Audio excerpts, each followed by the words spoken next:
Hello friends, welcome to honey GS classes. May 1 and 2 and 3 daily current affairs. First చూస్తే మనకి important days ఉన్నాయి. May 1 international labour day, international workers day అని చెప్పేసి ఆ theme ఏంటి, first time ఎప్పుడు conduct చేస్తారు, ఇండియాలో కూడా ఇంపార్టెంట్ ఇష్యూ. సెకండ్, ఈ మే 1న నిన్న ప్రధానమంత్రి నేషనల్ ఉజ్వల్ డే అని చెప్పేసి ఎల్పిజి కనెక్షన్ గురించి దీన్ని సెలబ్రేట్ చేస్తున్నాం.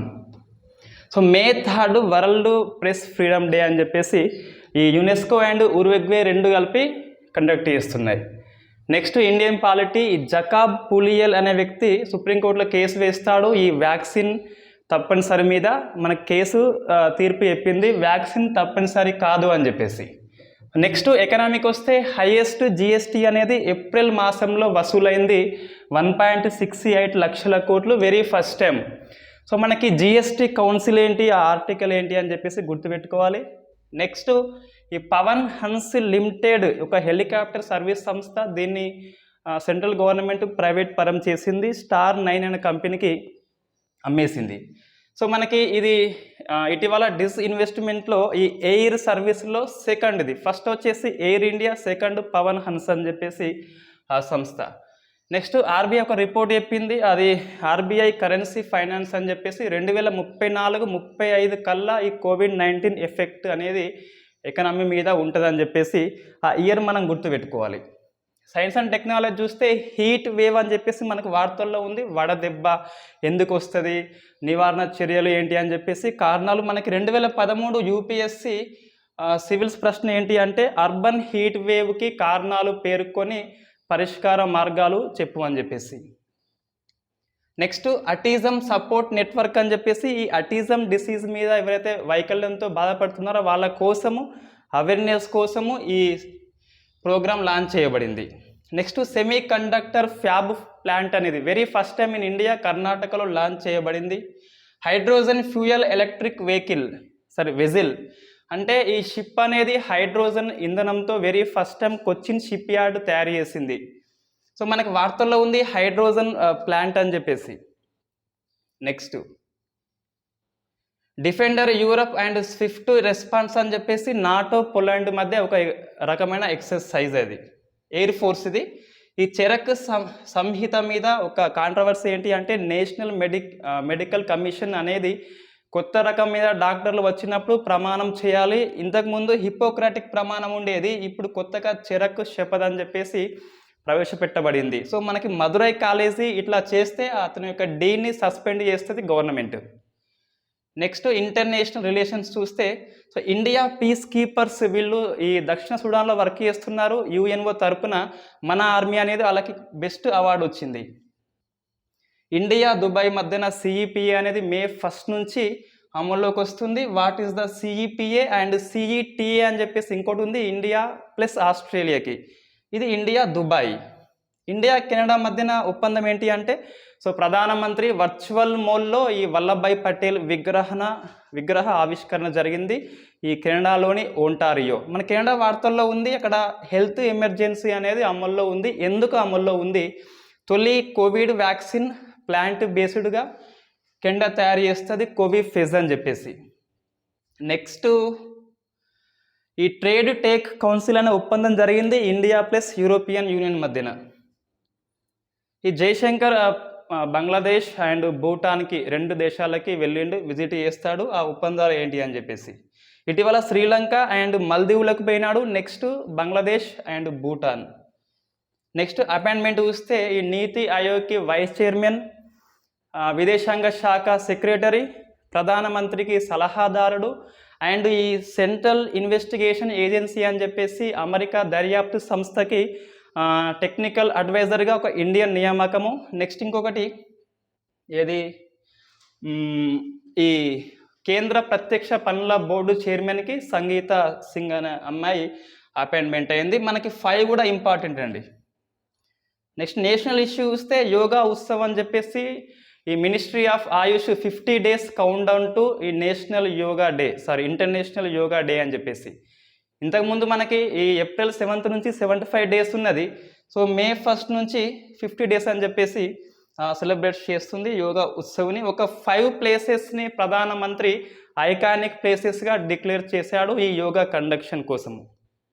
నెక్స్ట్ ఈ ఢిల్లీ యూనివర్సిటీ అనేది స్థాపించబడి అంటే 100 ఇయర్స్ పూర్తయిపోయింది. అది మనకి సెలబ్రేషన్స్ అనేది జరుగుతుంది.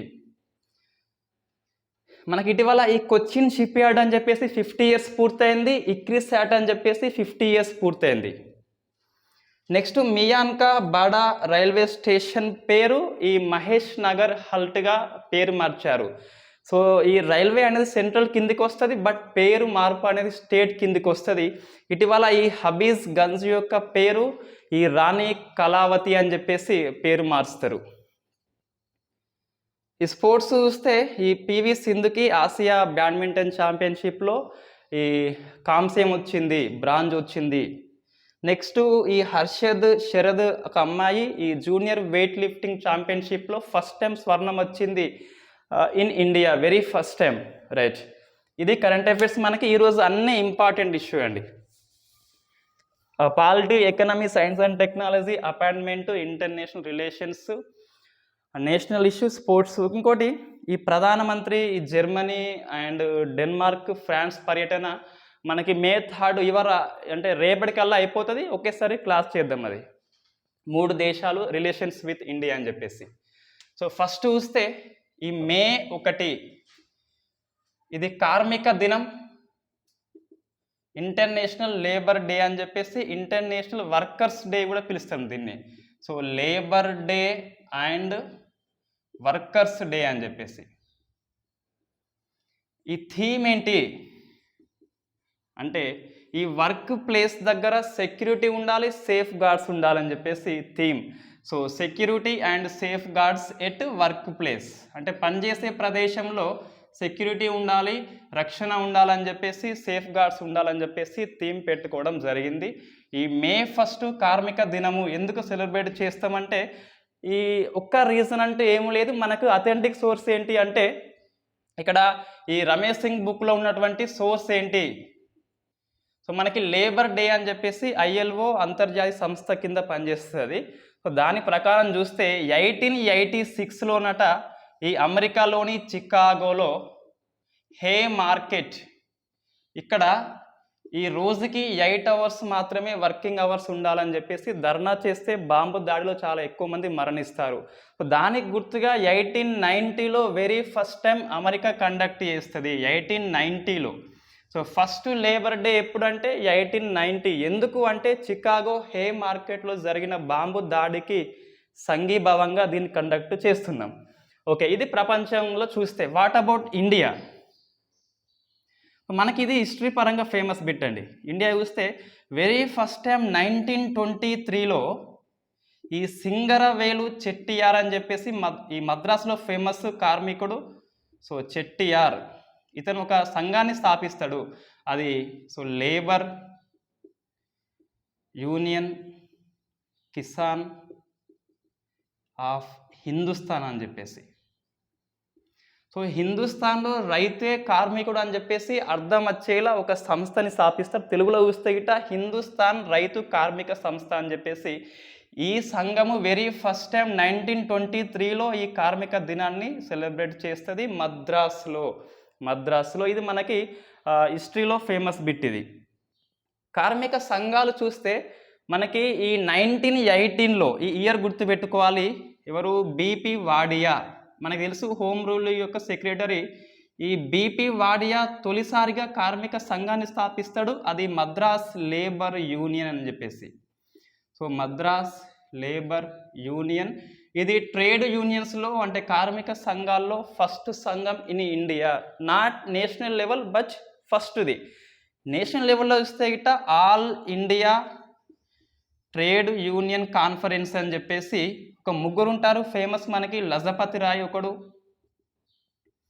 నెక్స్ట్ NM జోషి, తర్వాత బ్యాప్టిస్టా అని చెప్పేసి. అయితే ఇందులో బ్యాప్టిస్టా ఓకే, కానీ ఇందులో ఎవరు ఎక్కువ అంటే NM జోషి. మనకి ఈ NCERT బుక్ ప్రకారం అయితే NM జోషి వస్తుంది ఆన్సర్లో. సో 3 బట్ వ్యవస్థాపకులు 3 అయినప్పటికీ అధ్యక్షుడు ఎవరు అంటే మనకి NM జోషి మనం గుర్తుపెట్టుకోవాలి.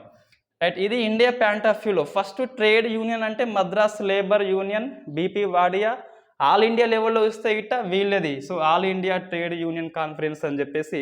సో ఇది మనకి అబౌట్ లేబర్ డే. ఐఎల్ఓ సంస్థ అనేది 1919లో స్థాపించబడింది, అది జెనీవాలో ఉంటుంది. ఈ కార్ల్ మార్క్స్ ఏమో ప్రపంచ కార్మికులారా ఏకం కండి అని చెప్పేసి స్లోగన్స్ అవన్నీ మనకి హిస్టరీ పరంగా వస్తుంది. రైట్, ఇది కార్మిక దినం అని చెప్పేసి. సో మే డే అంటాం దీన్నే, మే 1 కాబట్టి. మనకి తెలంగాణ చూస్తే ఇట్లా తెలంగాణ ఉద్యమంలో మే డే ఉంటుంది, కార్మికుల దినం కాకుండా ఇక్కడ డిమాండ్స్ ఉంటాయి.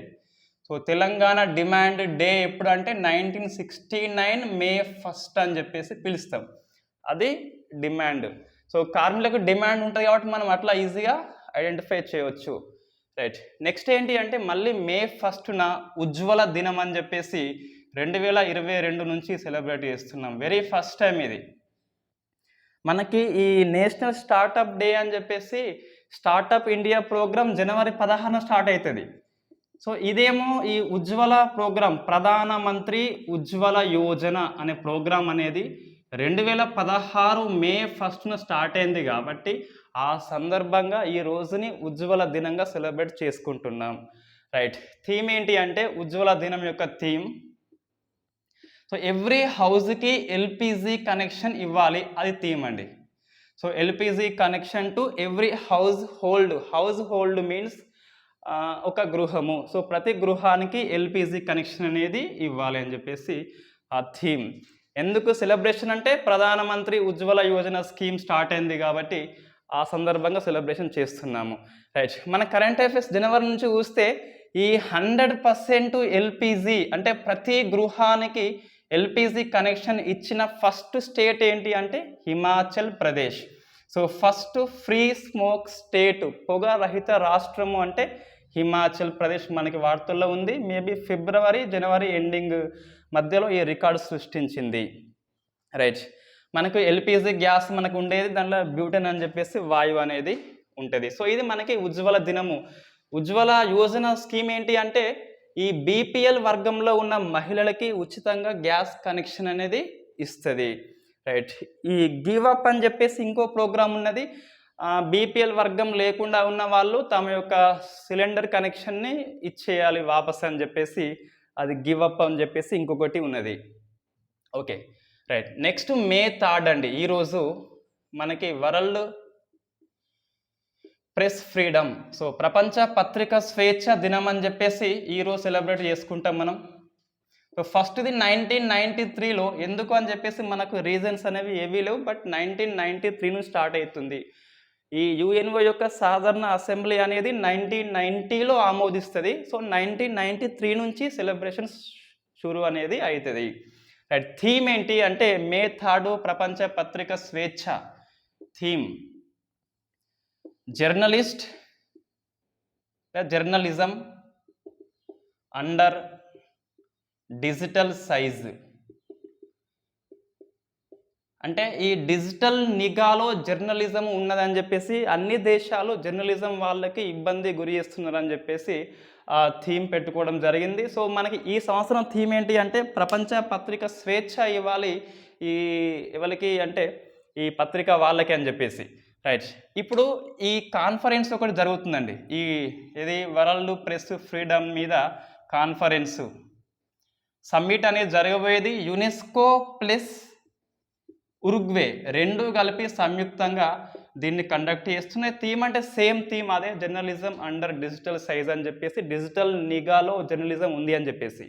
రైట్, ఈ కాన్ఫరెన్సులో మనకి ఈ రిపోర్ట్ వచ్చింది, వరల్డ్ ప్రెస్ ఫ్రీడమ్ రిపోర్ట్ 2022 అని చెప్పేసి. అందులో ఫస్ట్ దేశము, సెకండ్, థర్డ్ ఇండియా ప్లేస్ ఎంత అని చెప్పేసి మనం గుర్తుపెట్టుకోవాలి. లాస్ట్ 180 ప్లేస్ అయింది. మొత్తం 180 కంట్రీస్కి వరల్డ్ ప్రెస్ ఫ్రీడమ్ ఇండెక్స్ అనేది ఇచ్చింది.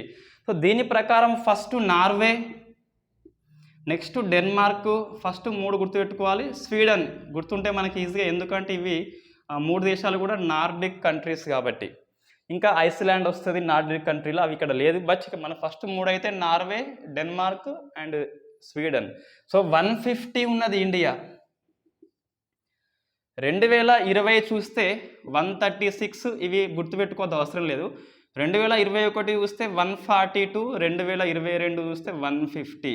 సో మనం ఏం అబ్జర్వ్ చేస్తున్నామంటే 6, 8 ఇక్కడ అంక శ్రేణి అట్లా కాదు కానీ సో పత్రిక స్వేచ్ఛ తగ్గుతుందా ఎక్కువవుతుందంటే పత్రిక స్వేచ్ఛ తగ్గుతుంది. నెంబర్ ఎంత కిందికి పోతే పత్రిక స్వేచ్ఛ అంత తగ్గినట్టు. సో ఇక్కడ 6 అనేది తగ్గింది, 8 అనేది తగ్గింది మీన్స్ మన ర్యాంక్ పెరిగితే మార్క్స్ తగ్గినట్టు. కాబట్టి సో ఇండియాలో పత్రిక స్వేచ్ఛ అనేది చాలా బ్యాడ్గా ఉందని చెప్పేసి ఇండియా కేటగిరీ ఏంటంటే bad for journalism. So bad for journalism అని చెప్పేసి ఇది ఇండియా యొక్క కేటగిరీ అని మనం చెప్తున్నాము. ఇటీవల మనకి ఈ రిలీజియస్ ఫ్రీడమ్ మీద కూడా కంట్రీ పర్టికులర్ కన్సర్న్ అని చెప్పేసి మత స్వేచ్ఛ ఆందోళనకరంగా ఉంది అని చెప్పేసి మనకి రిపోర్ట్ రావడం జరిగింది, అమెరికా సంస్థ. బట్ ఇది ఇంటర్నేషనల్ ప్రెస్ ఫ్రీడమ్ సంస్థ రిపోర్ట్ ఇచ్చింది. So Norway, Denmark, Sweden 150, India 180, ఉత్తర కొరియా 170 నేను రాసుకుంటే ఇట ఎరిత్రియా, ఈ నోట్స్లో లేనట్టుంది బట్ ఎరిత్రియా. చైనా 175, అంటే చైనాలో ఇంకా అధ్వానంగా ఉంది, ఇంకా చాలా అధ్వానంగా చైనాలో పత్రికా స్వేచ్ఛ అనేది ఉన్నది. సో మనకి ఈ 4th పిల్లర్ ఆఫ్ డెమోక్రసీ అంటే ఇది పత్రిక అనేది వస్తుంది. ఒకసారి ఈ బ్రిటిష్ కాలంలోకి వెళ్తే గిట్ట ఫస్ట్ టైం పత్రికా లైసెన్స్ రద్దు అనేది చార్లెస్ మెట్కాఫ్ ఇస్తాడు. సో ఈ పత్రికా స్వేచ్ఛ పితామహుడు అంటే చార్లెస్ మెట్కాఫ్ అంటాం. సో మెట్కాఫ్ గుర్తుపెట్టుకోవాలి. నెక్స్ట్ ఈ పత్రికా స్వేచ్ఛను అనగదొక్కింది ఎక్కువ అంటే లార్డ్ లిట్టన్ అండి.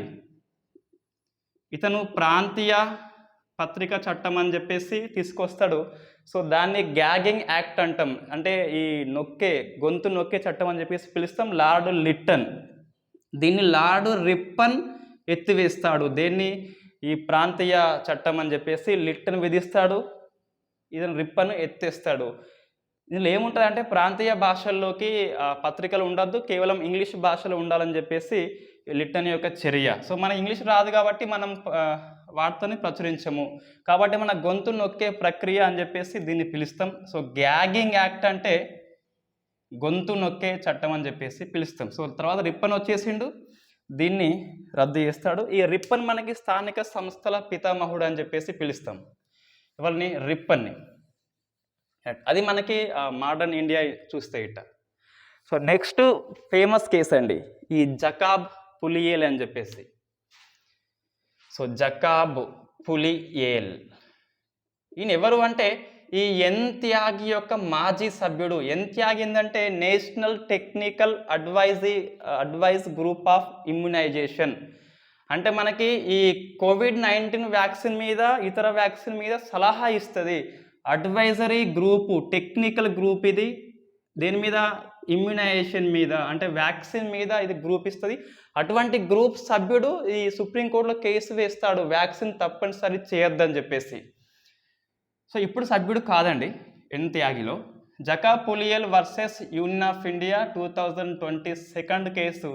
మన కేసు యొక్క ఈ గవర్నమెంట్ వాదన ఏంటి, ఈయన వాదన ఏంటి, వ్యాక్సిన్ సంస్థల వాదన ఏంటి అని చెప్పేసి మనం తెలియాలి అంటే సో బెస్ట్ సోర్స్ మనకి ఈ లైవ్ లా అని చెప్పేసి ఉంటుంది. అందులో వెతికితే direct vaccine mandatory case supreme court live law అని టైప్ చేస్తే అందులో వస్తుంది.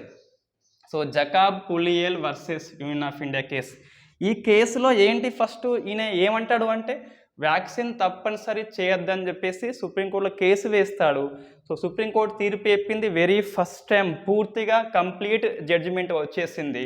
ఇండియాలో వ్యాక్సిన్ తప్పనిసరి కాదు, ఇది మనం గుర్తుపెట్టుకోవాలి, తప్పనిసరి కాదు. సో ఇది మనం ఏ బేస్లో చెప్పింది అంటే ఆర్టికల్ 21. ఆర్టికల్ 21లో ఏమున్నది చూస్తే గిట ఒకటి, పార్లమెంటు చట్టము చేసి వ్యక్తి యొక్క స్వేచ్ఛను లాక్కోవచ్చు, అది ఆర్టికల్ 21 అండి. చట్టము చేత ఒక పద్ధతి నిర్ధారించబడి ఉంటే ఆ పద్ధతి ద్వారా మాత్రమే వ్యక్తి స్వేచ్ఛకు, వ్యక్తి ప్రాణానికి హాని తలపెట్టాలి, ఇంకా వేరే మెథడ్లో తలపెట్టద్దు. ఇది ఆర్టికల్ 21. అంటే వ్యక్తి బతకడం అంటే కేవలం ఊపిరి తీసుకోవడం కాదు, ఆయనకి కంపల్సరీ డిగ్నిటీ ఉండాలి. ఎవరికి? జీవించే వ్యక్తికి. ఆర్టికల్ 21 అనేది జీవించే హక్కు. జీవించే హక్కులో భాగంగా కేవలము శ్వాస తీసుకొని బతకద్దు, డిగ్నిటీ విత్ చాయిస్ అని చెప్పేసి మనకి వెరీ ఫస్ట్ టైం ఈ మేనకా గాంధీ కేసులో చెప్పింది. సో దీని ప్రకారము ప్రతి వ్యక్తికి బాడీ అటానమీ ఉంటుంది. So body autonomy, body integrity ఉంటుంది. సో కొంచెం ఇంగ్లీష్ వర్డ్స్ ఇవి. అంటే శరీరం మీద స్వతంత్రత ఉంటుంది, శరీర సమగ్రత ఉంటుంది ప్రతి వ్యక్తికి కూడా. దీని ప్రకారము వ్యక్తికి ఇష్టం లేకుండా ఆ బాడీ అటానమీ ఉంటుంది కాబట్టి నువ్వు వ్యాక్సిన్ వేయద్దు అని చెప్పేసి తీర్పు చెప్పింది. సో మనం కొన్ని అంశాలు నిగూఢంగా లోపల అంతర్గతంగా కొన్ని అంశాలు ఉన్నాయి ఈ తీర్పులో, ఫేమస్ అంశాలు అవి. ఫస్ట్ చూస్తే సో ఆర్టికల్ 21 ప్రకారము బాడీ అటానమీ, బాడీ ఇంటెగ్రిటీ రక్షించబడింది. శరీర సమగ్రత, శరీర స్వతంత్రత రక్షించబడింది ఆర్టికల్ 21లో ఈ జకాబ్ పులియల్ కేసులో. మనకి ఈ రానున్న రోజుల్లో ఈ కేసు ఫేమస్ అవుతుంది, రైట్. సెకండ్ది ఏంటంటే ప్రతి వ్యక్తికి వైద్యాన్ని స్వీకరించే హక్కుతో పాటు నిరాకరించే హక్కు కూడా ఉంది. వెరీ ఫస్ట్ టైం ఇటువంటి తీర్పు చెప్పింది. ఏంటిది? సో వైద్యాన్ని స్వీకరించవచ్చు, అదే టైంలో సేమ్ నిరాకరణ చేయవచ్చు. ఇటువంటి హక్కు కలిగి ఉన్నాడు ప్రతి వ్యక్తి కూడా. కాబట్టి దీని ప్రకారం వ్యాక్సిన్ తీసుకోకుండా ఉండే హక్కు కూడా ఉంది ప్రతి వ్యక్తికి ఇండియాలో. నెక్స్ట్ మూడవది, మరి ఈ వ్యాక్సినేషన్ పాలసీ, ప్రభుత్వ పాలసీ ఏదైతే ఉందో అది తప్ప అంటే నో, కంపల్సరీ అవసరమే. సో వ్యాక్సినేషన్ పాలసీని కొట్టేయలేదు. నెక్స్ట్ది ఈ పిల్లల మీద వ్యాక్సిన్ కూడా ఆమోదించింది సుప్రీంకోర్టు. మనకి 4 అంశాలు ఇక్కడ మనం గుర్తుపెట్టుకోవాలి. ఆర్టికల్ 21 ప్రకారం బాడీ అటానమీ, బాడీ ఇంటెగ్రిటీ రక్షించబడింది. వైద్యాన్ని స్వీకరించవచ్చు, అదే సేమ్ టైంలో నిరాకరణ చేయవచ్చు.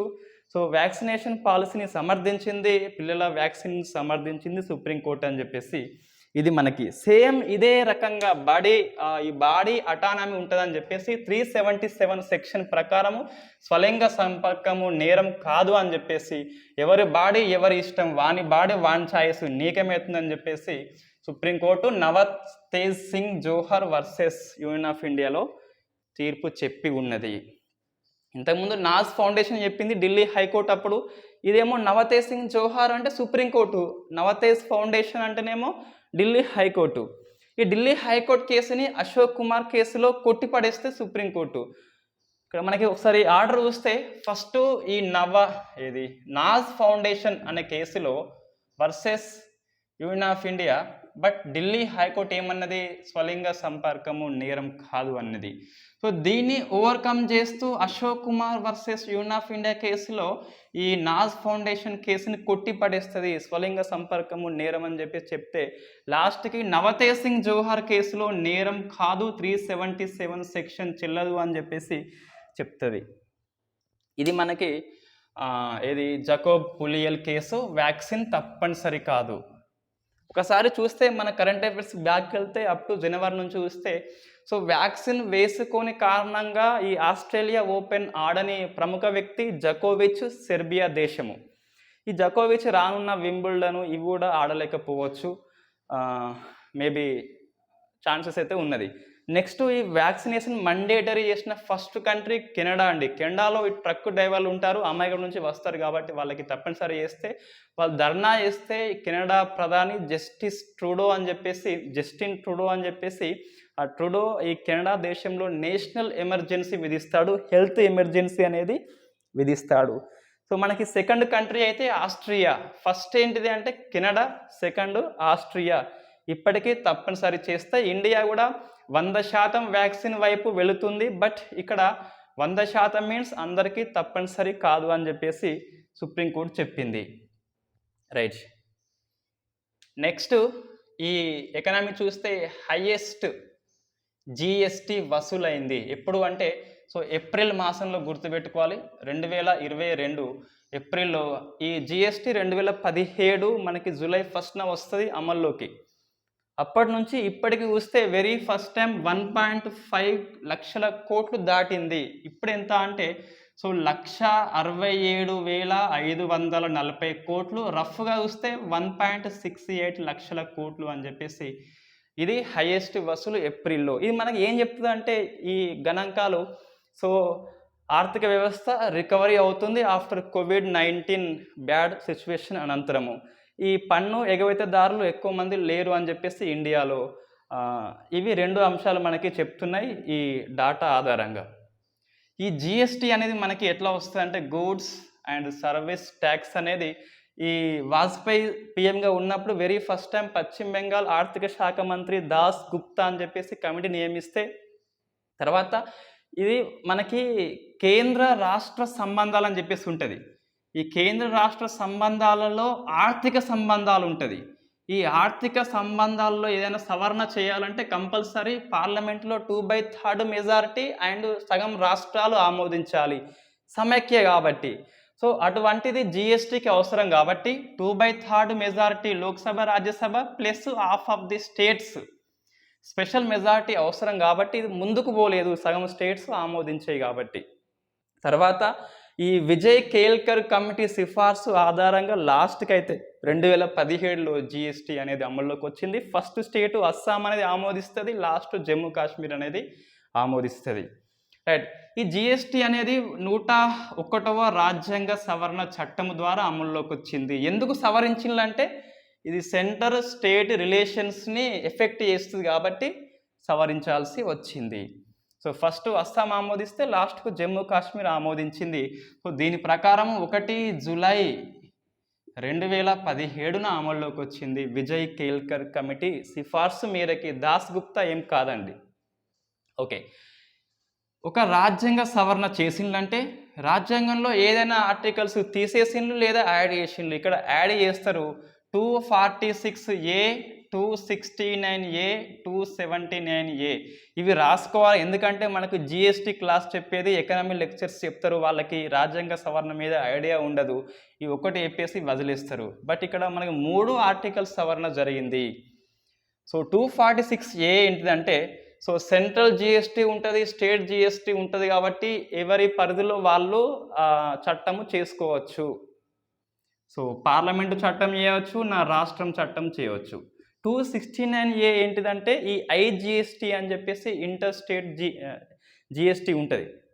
అంటే ఇప్పుడు తమిళనాడు నుంచి మహారాష్ట్ర పోయినప్పుడు ఆ జిఎస్టీ వసూలు చేస్తే తర్వాత సెంట్రల్ స్టేట్ పంచుకుంటాయి. సో ఐజిఎస్టీ అనేది సెంట్రల్ వసూలు చేసి రాష్ట్రాలతో పంచుకుంటుంది. నెక్స్ట్ 279A ప్రకారము జిఎస్టీ కౌన్సిల్ అనేది స్థాపించబడింది. సో ఈ జిఎస్టీ యాక్ట్ అమల్లోకి వచ్చినాక 60 రోజుల్లోపు రాష్ట్రపతి జిఎస్టీ కౌన్సిల్ని ఏర్పాటు చేయాల్సి ఉంటుంది. సో దాని ప్రకారం రాష్ట్రపతి ఏర్పాటు చేసినాడు జిఎస్టీ కౌన్సిల్. ప్రశ్న వస్తుంది, జిఎస్టీ కౌన్సిల్ ఏ రకమైన సంస్థ అంటే శాసనబద్ధ సంస్థ కాదు, రాజ్యాంగబద్ధ సంస్థ. ఎందుకు చెప్తున్నామంటే ఇక ఆర్టికల్ రూపంలో ఉంది కాబట్టి. Okay fine. ఈ జిఎస్టీ కౌన్సిల్కి ఎవరు ఆర్థిక శాఖ మంత్రి చైర్మన్, ఈ రెవెన్యూ సహాయ మంత్రి అని చెప్పేసి సభ్యుడిగా ఉంటాడు, అండ్ యూటీ అండ్ స్టేట్స్ యొక్క రాష్ట్ర ఆర్థిక మంత్రులు సభ్యులుగా ఉంటారు. ఈ కోరం ఎంత అంటే జిఎస్టీ కౌన్సిల్ మీటింగ్ పెట్టుకుంటే 1/2 సగం మంది కంపల్సరీ హాజరు కావాల్సి ఉంటుంది. దాంతోపాటు స్టేట్కి 1/3 ఓటు హక్కు ఉన్నది, స్టేట్స్కి 2/3 అంటే 33% ఏమో వీటికి ఉంటే 66% అనేది స్టేట్కి ఉన్నది. సో స్టేట్ యొక్క అధికారం ఎక్కువ ఉన్నది ఇక్కడ కేంద్రం కంటే. ఎందుకు ఇట్లా ఓటు హక్కు ఇచ్చిందంటే మళ్ళీ ఆ నిర్ణయం అనేది అమల్లోకి రావాలంటే 3/4 ఓటు రావాలి. ఏంటిది ఇవంతా? జిఎస్టీ కౌన్సిల్ అనేది కోరం సమావేశం కావాలంటే సగం మంది కంపల్సరీ హాజరు కావాలి. సెంట్రల్ యొక్క ఓట్ అనేది 33% ఉంటే స్టేట్ యొక్క అన్ని రకాల ఓట్ అనేది 66% ఉంది. స్టేట్కే ఎక్కువ రైట్ ఉంది జిఎస్టీ కౌన్సిల్లో. ఓటింగ్ చేపట్టినాక 3/4 అనేది ఆమోదించాలి. ప్రతి 4లో 3 అనేది ఆమోదించాల్సి ఉంటుంది. రైట్. ఇది మనకు స్పెషల్ ఫెడరేషన్ అండి. ఇది సమాఖ్య ఎట్లా చెప్తున్నామంటే సో కేంద్రము రాష్ట్రాలకి సమానమైన అధికారాలు ఉన్నాయి కాబట్టి కేవలం కేంద్రం అనేది నిర్ణయం చేయలేదు, రాష్ట్రము చేయలేదు, ఉమ్మడిగా చేయగలవు కాబట్టి జిఎస్టీ కౌన్సిల్ని సహకార సమాఖ్యకి బెస్ట్ ఎగ్జాంపుల్ మనం చెప్పవచ్చు. ఆన్సర్ రాస్తే అట్లా మనం రాయవచ్చు. రైట్. కోఆపరేటివ్ ఫెడరలిజం అంటే సహకార సమాఖ్యలో భాగంగా ఇది ఎగ్జాంపుల్ చెప్పుకోవచ్చు. జిఎస్టీ కౌన్సిల్ ఏం చేస్తుంది అంటే ఇప్పుడు మనకి స్లాబ్స్ ఉన్నాయి, 5, 12, 18, 28% 4 స్లాబ్స్ ఉన్నాయి. సో సో 4 స్లాబ్స్లలో ఈ చేంజెస్ చేయాలన్నా లేకుంటే తీసేయాలన్నా కొత్తది చేర్చాలన్నా జిఎస్టీ కౌన్సిల్ ఆమోదించాలి. మనకి ఎప్పటి నుంచో డిమాండ్ ఉన్నది బయట సోషల్ మీడియా కూడా. సో పెట్రోల్ లేదా డీజిల్ జిఎస్టీలో చేర్చాలా వద్దా అని చెప్పేసి మనకి గ్రూప్ 1 క్వశ్చన్ వస్తుంది కంపల్సరీ. ఇది మనకి ఎప్పటి నుంచో చర్చ ఉన్నది. బట్ ఇప్పుడు ఏంటి అంటే పెట్రోల్ డీజిల్ యొక్క రేటు ఎట్లా నిర్ణయం చేస్తారంటే ఈ ఆయిల్ కంపెనీలు కొనుక్కున్నాక ఈ సెంట్రల్ ఎక్సైజ్ డ్యూటీ విధిస్తుంది. రాష్ట్రాలకు వచ్చినాక రాష్ట్రం వ్యాట్ విధిస్తుంది. ఆ రెండు కలిస్తే మనకి ఫైనల్ ప్రైస్ వస్తుంది. ప్లస్ ఈ పెట్రోల్ షాప్ వాళ్ళు కొద్దిగా తీసుకుంటారు కమిషన్, అట్లా ఉంటుంది. మహారాష్ట్ర, తమిళనాడు, తెలంగాణ డిఫరెంట్ రేట్స్ ఉంటాయి. అదే జిఎస్టీలోకి వస్తే దేశమంతా వన్ సింగిల్ ట్యాక్స్ కాబట్టి ఒకే రకమైన రేట్ ఉంటుంది. మరి రేటు తగ్గుద్దా పెరుగుద్దా అంటే చెప్పలేం. మనం ఇక్కడ 4 స్లాబ్స్ ఉన్నాయి, 5లో పెట్టేస్తే తగ్గుతుంది. ఇక్కడ మన బేస్ రేటు మీద సెంట్రల్ ఎక్సైజ్ ఉంటుంది, ప్లస్ రాష్ట్రంలో వ్యాట్ ఉంటుంది. వ్యాట్ అనేది ఎందుకు ఉందంటే ఇప్పటికీ పెట్రోల్ మీద జిఎస్టీలో లేకుంటే స్టేట్ వ్యాట్ అనేది విధించవచ్చు. సో మనకి వ్యాట్ ఇవన్నీ 3 కలుస్తాయి కాబట్టి ప్లస్ పెట్రోల్ బంక్ వల్ల కమిషన్ అని చెప్పేసి 4 కలుస్తాయి కాబట్టి ఈ బేస్ రేటు మీద 5% ఇందులో చేరిస్తే 12 చేస్తే 12%, 18లో 18%, 28లో 28%. సో మనకి 18లో చేస్తే రేటు తగ్గుతుంది, దీనిలో చేసే రేట్ అనేది ఇంకా ఎక్కువ అవుతుంది. అది మనకి పెట్రోల్ డీజిల్ జిఎస్టీ పరిధిలోకి వస్తే వచ్చే మార్పులు. మనకి గ్రూప్ 1 ప్రశ్న వస్తుంది, జిఎస్టీ కౌన్సిల్ సహకార సమాఖ్యకి బెస్ట్ ఎగ్జాంపుల్. జిఎస్టీ కౌన్సిల్ యొక్క సమస్యలు ఏంటి అని చెప్పేసి, జిఎస్టీ అమల్లో సవాళ్ళు ఏంటి అని చెప్పేసి మనకి ప్రశ్న వస్తుంది. జిఎస్టీ అమల్లో సవాలు ఏంటి అని చెప్పేసి. రైట్, ఇది మనకి జిఎస్టీ మీద. ఇంకోటి ఈ 2017లో అమల్లోకి వచ్చింది కదా, సో కంపెన్సేషన్ ఇవ్వాలి. రాష్ట్రం తన పన్నులు వదులుకున్నందుకు ఈ జిఎస్టీ అమలు చేస్తే నష్టం వస్తుంది కదా, నష్టం నివారణ కోసము 2022 జూన్ వరకు రాష్ట్రాలు ఎంత నష్టపోతే అంత నష్టము సెంట్రల్ గవర్నమెంటే నష్టాన్ని పూడ్చాల్సి ఉంటుంది, కంపెన్సేషన్ ఇవ్వాల్సి ఉంటుంది, పరిహారం ఇవ్వాల్సి ఉంటుంది. సో జూన్ మనకు అయిపోతుంది కాబట్టి దీన్ని పొడిగించాలని చెప్పేసి రాష్ట్రాలు ఎప్పటి నుంచో ధర్నా చేస్తున్నాయి. రైట్, ఈ మెయిన్గా ఈ పెట్రోల్ రేటు ఎందుకు తగ్గిస్తలేవు కొన్ని స్టేట్స్ అంటే ఓ సాకు ఏంటి అంటే ఈ సెంట్రల్ గవర్నమెంట్ నష్టపరిహారం ఇవ్వాల్సి ఉన్నది, బట్ COVID-19 వచ్చింది, డబ్బులు లేవని చెప్పేసి ఎగొడుతుంది, పెండింగ్లో పెట్టిందని చెప్పేసి మెయిన్ కంప్లైంట్. ఇది మనకి జిఎస్టీ గురించి ఒక బ్రాడ్ ఐడియా. రైట్, నెక్స్ట్ చూస్తే పవన్ హన్స్ లిమిటెడ్ అండి. సో పవన్ హన్స్ లిమిటెడ్ ఇది ఒక హెలికాప్టర్ సర్వీసెస్ సంస్థ. హెలికాప్టర్స్ సర్వీస్ అనేది అందిస్తుంది, గవర్నమెంట్ సంస్థ. ఈ 100% వాటాలో 51% గవర్నమెంట్కున్నది, 49% అనేది ఓఎన్జీసీ అని చెప్పేసి ఆయిల్ న్యాచురల్ గ్యాస్ కార్పొరేషన్ ప్రభుత్వ రంగ సంస్థ, అది సెంట్రల్ గవర్నమెంట్ సంస్థ. ఈ రెండింటికి వాటా ఉంది. ప్రజెంట్ ఇప్పుడు ఏం చేస్తుందంటే 211 కేవలము 211 crores ఒక ప్రైవేట్ సంస్థకి తన వాటాని అమ్ముకున్నది. అదే స్టార్ 9 మొబిలిటీ లిమిటెడ్. ఇది కూడా హెలికాప్టర్ సంస్థ, బట్ ఒక లాస్ట్ 18 months బ్యాక్ మాత్రమే ఇది స్థాపించబడింది. సో విమర్శ ఏంటి అంటే తక్కువ రేటుకి మీరు ఒక ప్రభుత్వ రంగ సంస్థని ప్రైవేట్ పరం చేశారని చెప్పేసి బయట ప్రతిపక్షాలు విమర్శ చేస్తున్నాయి. అదే మీరు ఓఎన్జీసీకి ఆయనంత వాటా ఇస్తే అయిపోవని చెప్పేసి చెప్తుంది. సో ఇది కూడా పవన్ హన్స్ సంస్థ లాభాల్లో ఉంది, అయినప్పటికీ ఎందుకు అమ్మిల్లని చెప్పేసి దీన్ని ఏమంటామంటే సో డిస్ఇన్వెస్ట్మెంట్ అంటాం దీన్ని. మనం మొన్న డిస్కస్ చేసింది ఏంటిది అది అంటే ఇక్కడ ఎల్ఐసిలో 100%లో సో 3.5 ఐపీఓ ఇచ్చింది. IPO means initial public offer, అంటే స్టాక్ మార్కెట్లో లిస్టెడ్ అయింది కంపెనీ. ఇక్కడ యజమాన్యం మారలేదు, ప్రభుత్వము 100% ఉన్నా ఈ 3.5 తగ్గినా ప్రభుత్వమే ఉంటుంది. ఇది ఐపీఓ. ఇక్కడ ఏంటి అంటే 51% ఉన్నప్పుడు గవర్నమెంట్, ఇది ఇప్పుడు 0 అయిపోయింది కాబట్టి ఇది ఏమైంది, ప్రైవేట్ సంస్థ అయిపోయింది ఇప్పుడు. సో ప్రభుత్వ సంస్థని ప్రైవేట్ సంస్థగా చేస్తే డిస్ఇన్వెస్ట్మెంట్లో దీన్ని స్ట్రాటజిక్ సేల్ అంటాం. సో స్ట్రాటజిక్ సేల్, వ్యూహాత్మక అమ్మకము, అంటే ఒక ప్రభుత్వ రంగ సంస్థ తన వాటాని పూర్తిగా వదిలేసుకోవడమే స్ట్రాటజిక్ సేల్ అని చెప్పేసి పిలుస్తాం. దీనికి ఇది cabinet committee on economy affairs అనేది ఆమోదించాల్సి ఉంటుంది. సో ప్రపోజల్ అనేది దీపం చేస్తుంది. దీపం means department investment public asset management అని చెప్పేసి దీపం అది చేస్తుంది. ప్రపోజల్ ఏ గవర్నమెంట్ శాఖని ప్రైవేట్ చేయాలని చెప్పేసి అంతిమంగా ఆమోదించాల్సింది ఎవరంటే CCEA, cabinet committee on economy affairs అని చెప్పేసి. మనకు ప్రశ్న నేరుగా కరెంట్ అఫైర్స్ రూపంలో రావచ్చు. పవన్ హన్స్ సంస్థని కొనుక్కున్న సంస్థ ఏంటి అని చెప్పేసి.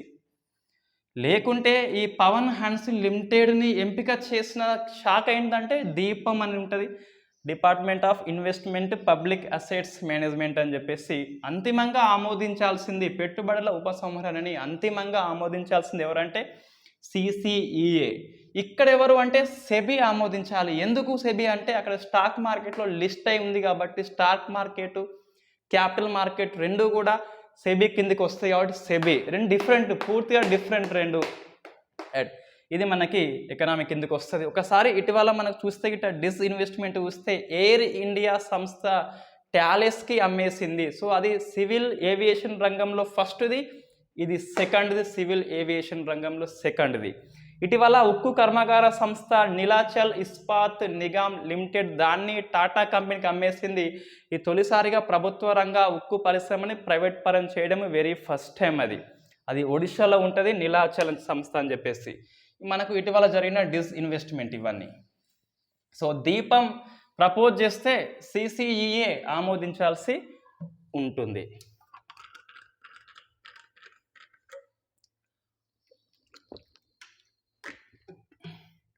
సో నెక్స్ట్ ఆర్బీఐ అయిన ఒక ఇంపార్టెంట్ రిపోర్ట్ ఇచ్చింది, ఆర్సిఎఫ్ అని చెప్పేసి.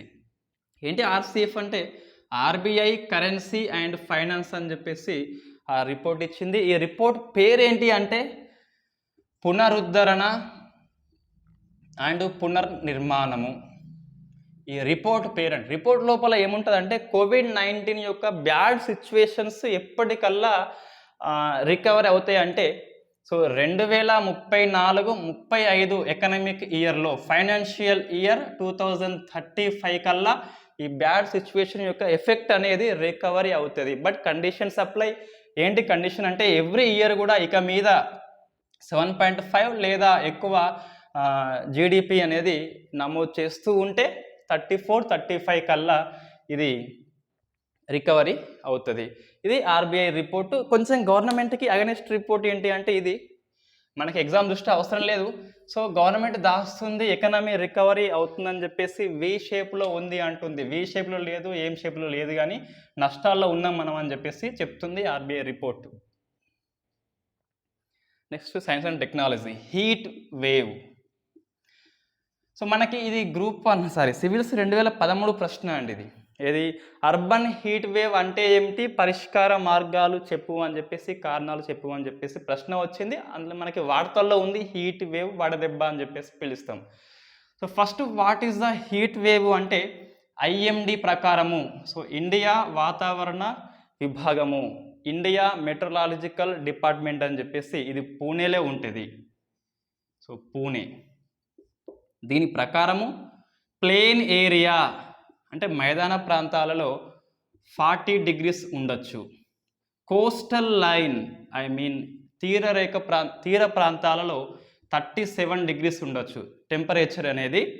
నెక్స్ట్ హిల్స్, కొండ ప్రాంతాలలో ఈ north east states, Uttarakhand, Himachal Pradesh లాంటి కొండ ప్రాంతాలలో 30 degrees అనేది ఉండొచ్చు. ఇది నార్మల్గా ఉండే టెంపరేచర్ ఎండాకాలంలో.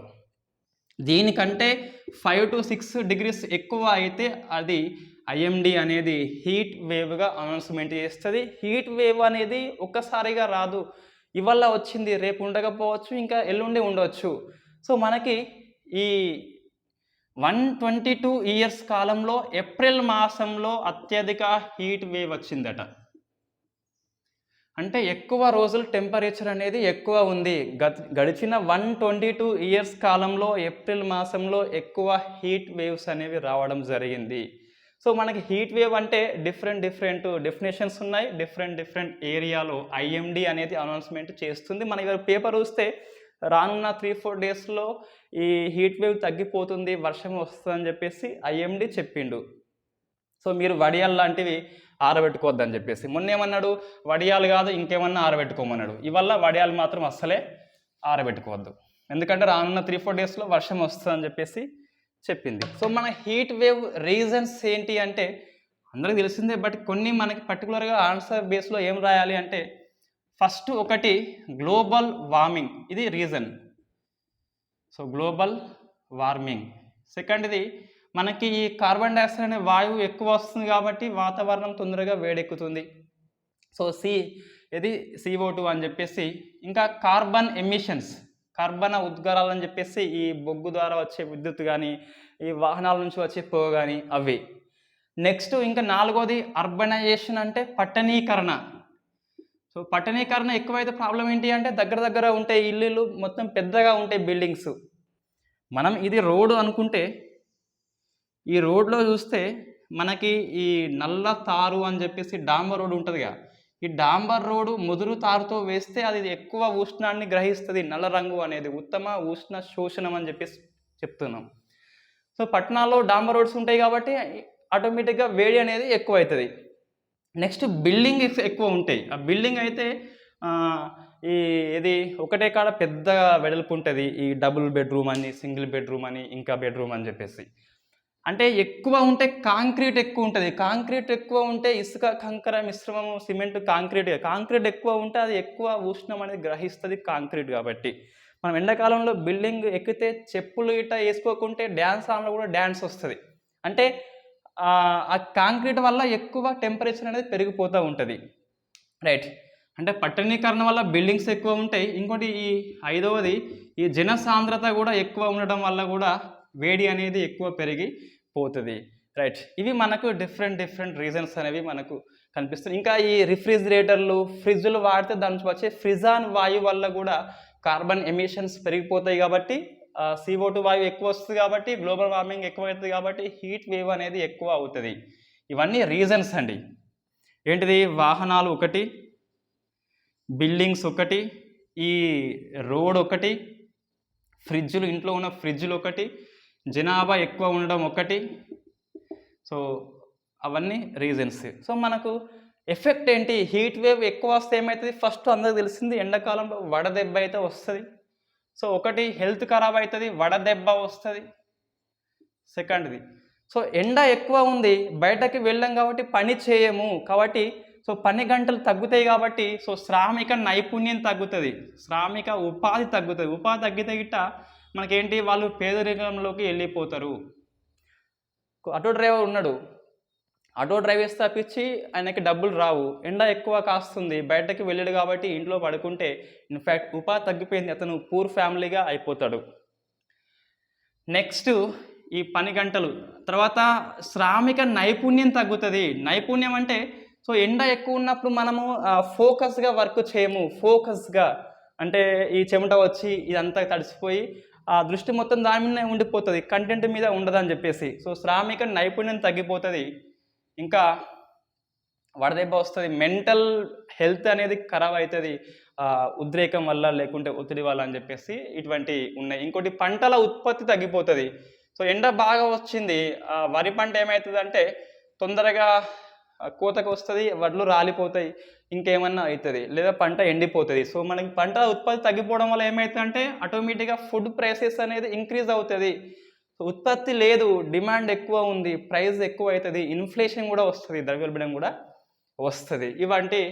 ఇటువంటివి ఉంటే నోట్స్లో ఇవి ఉండకపోవచ్చు, వేరే ఉండవచ్చు, ఇంకా నేను ఎక్కువ తక్కువ చెప్తూ ఉండవచ్చు, కొన్ని యాడ్ చేసుకోవాలి. ఈ ఇన్ఫ్లేషన్ అనే పాయింట్ మన అందులో నోట్స్లో లేకపోవచ్చు. నెక్స్ట్ పరిష్కారం ఏంటి అంటే సో ఇక్కడ ఏమైంది, ఈ వాహనాల నుంచి పొగ వస్తుంది, CO2 వస్తుందిగా, చెట్లు పెంచండి. ఎక్కువ చెట్లు పెంచితే ఏమవుతుంది, ఈ CO2ని తీసుకుంటాయి, ఆక్సిజన్ బయటకు పంపిస్తాయి కాబట్టి సో CO2 తగ్గిపోతుంది, గ్లోబల్ వార్మింగ్ అనేది నివారించబడుతుంది. సో చెట్లు ఎక్కువ పెంచాలి.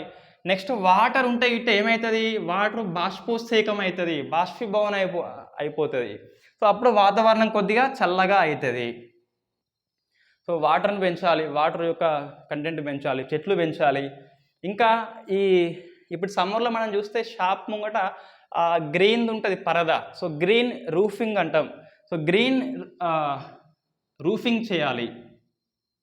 ఇంకోటి ఈ రోడ్ అనేది మరీ ముదురు తారు కాకుండా గ్రీన్ది కానీ బూడిద రంగులో ఉన్న తారు వేస్తే ఎక్కువ ఉష్ణం అనేది గ్రహించదు అని చెప్పేసి చెప్తున్నాము.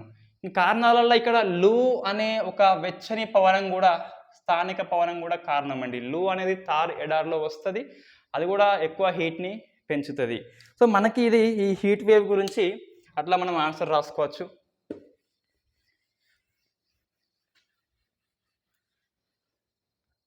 Next autism support network. Autism ఒక రకమైన వ్యాధి, సపోర్ట్ నెట్వర్క్ ఇదేంటి అంటే, సో అటిజం మీద ప్రజల్లో అవగాహన కల్పించాలి అని చెప్పేసి ఒక నెట్వర్క్ తయారు చేస్తుంది. దీని పేరు ఏంటి అంటే డిఫరెంట్ మైండ్ గిఫ్టెడ్ మైండ్ అట. So different mind means gifted mind అని చెప్పేసి ఆ నెట్వర్క్ పేరు అది. అటిజం యొక్క సపోర్ట్, అటిజంతో ఎవరైతే వైకల్యంతో ఫీల్ అవుతారో వాళ్ళ కోసము, అవేర్నెస్ కోసం, సపోర్ట్ కోసం ఒక network different mind means gifted mind అని చెప్పేసి చెప్తున్నాం. దీన్ని ఎవరు స్థాపించారు అంటే ఇక్కడ ఒకటి టాటా సంస్థ ప్లస్ క్యాడర్, అంటే centre for autism and other disability rehabilitation and research education. Centre for autism and other disabilities rehabilitation and research education అనే సంస్థ, టాటా సంస్థ కలిపి ఈ డిఫరెంట్ మైండ్ గిఫ్టెడ్ మైండ్ అని చెప్పేసి ఆ నెట్వర్క్ని స్థాపించినాయి. రైట్, ఇవి ఈ అటిజం మీద అవేర్నెస్ కోసం పనిచేస్తుంది. మనకి ఇటీవల జియా రాయ్ అండి, పేరు గుర్తుపెట్టుకోవాలి కంపల్సరీ, ఇంపార్టెంట్ బిట్టు. ఈ జియా రాయ్ ఒక అటిజంతోని సఫర్ అవుతున్న బాలిక. ఈమె ఇటీవల పాక్ స్ట్రెయిట్ పాక్ జలసంధి, మార్చ్ లాస్ట్ వీక్ అనుకుంటా, సో పాక్ జలసంధిని ఈదిన యంగెస్ట్ అండ్ ఫాస్టెస్ట్ ఉమెన్. 13 గంటల 10 నిమిషాల్లో ఎంతనో మొత్తం మీద రికార్డు సృష్టిస్తుంది. ఇంతకుముందు ఈమె కంటే ముందు బూలా చౌదరి ఉండే, ఈమె 13 గంటల 56 నిమిషాలలో రికార్డు సృష్టిస్తే ఈమె ఇంకా తక్కువ దూరంలో పోతుంది.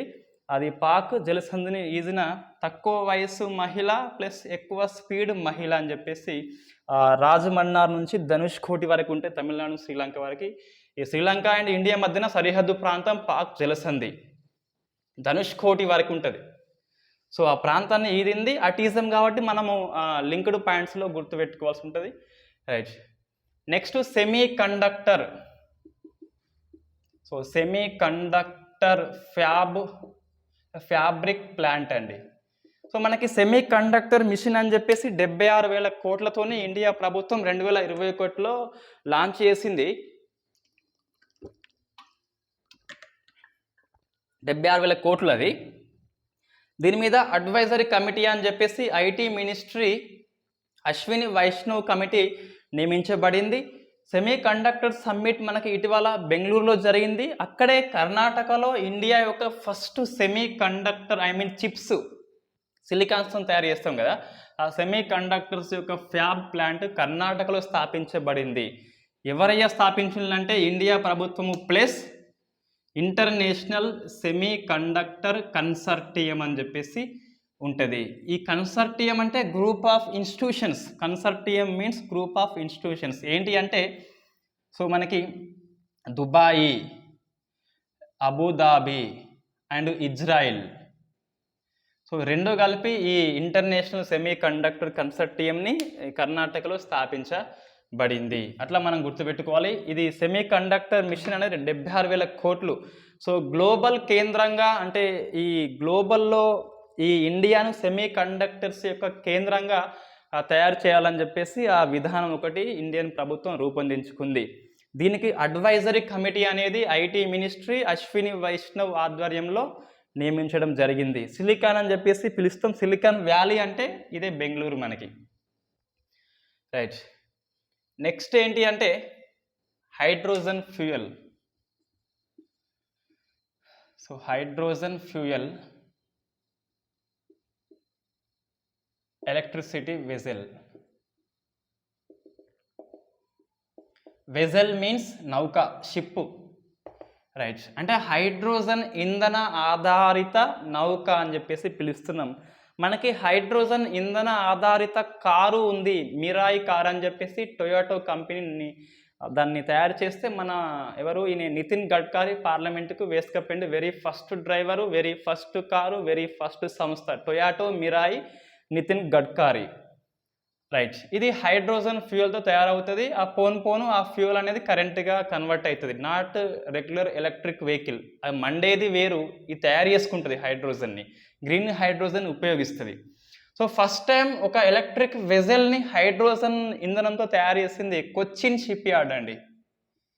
So Cochin shipyard. మనకి ఇది ఇంకో రకంగా వార్తల్లో ఉంది. ఏంటిదంటే ఇటీవల 50 years సెలబ్రేషన్ చేసుకుంది కొచ్చిన్ షిప్ యార్డ్ అని చెప్పేసి కేరళ లోపల ఉంటుంది.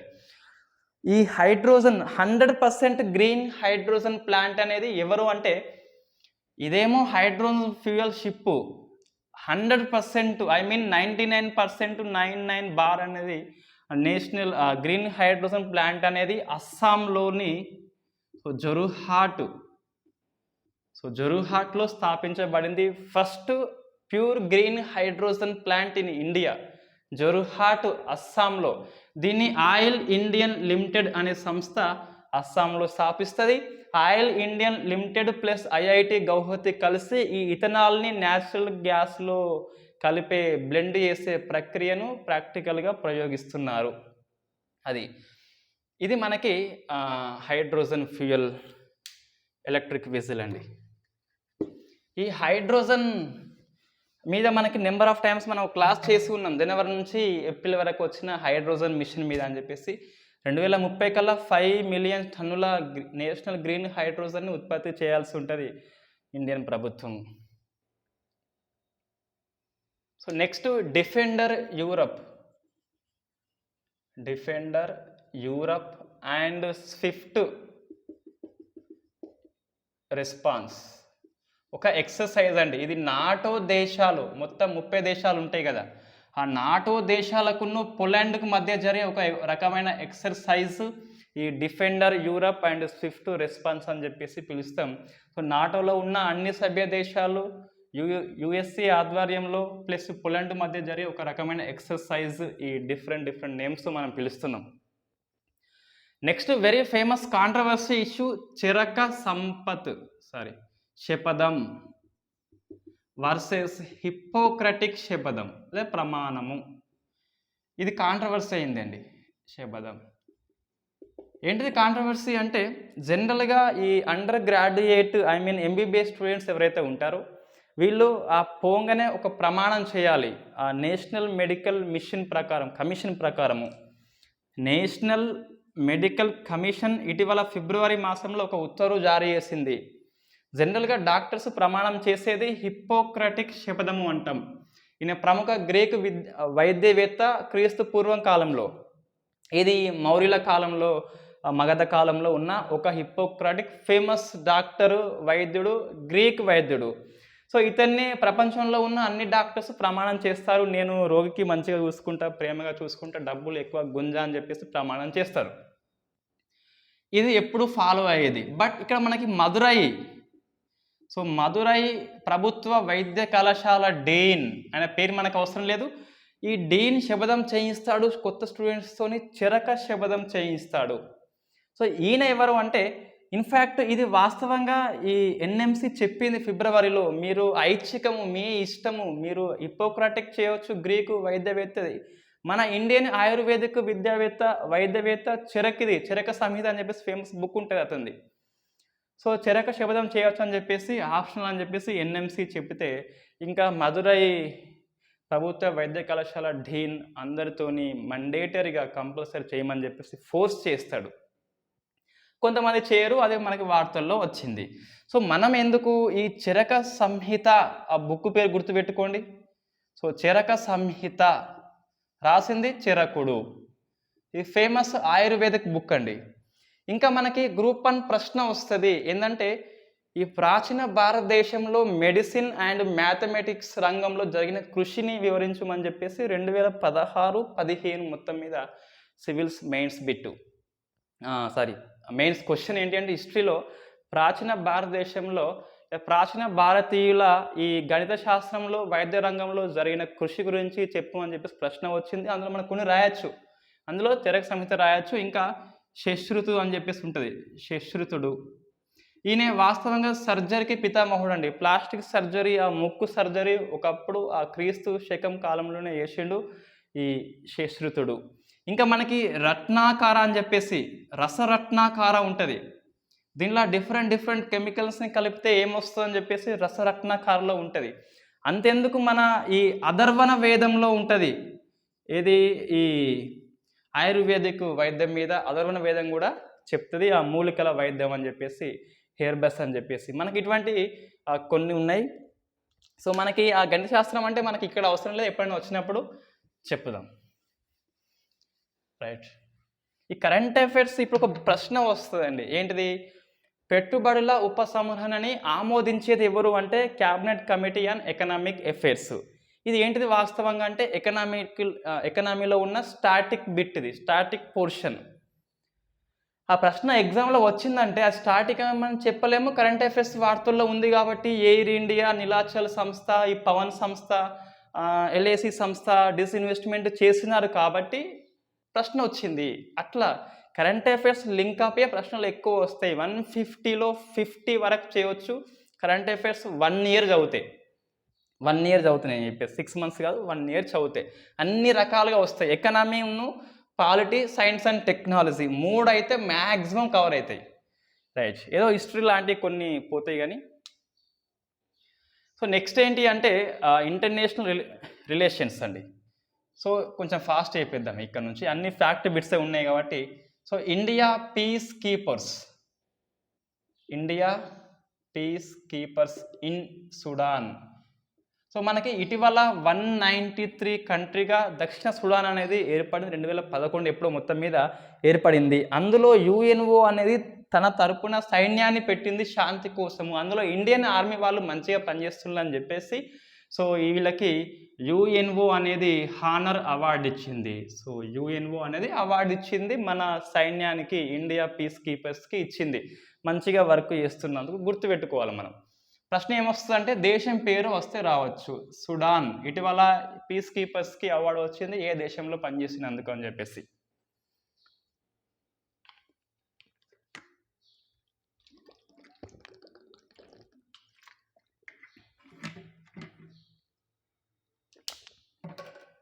సో నెక్స్ట్ ఇండియా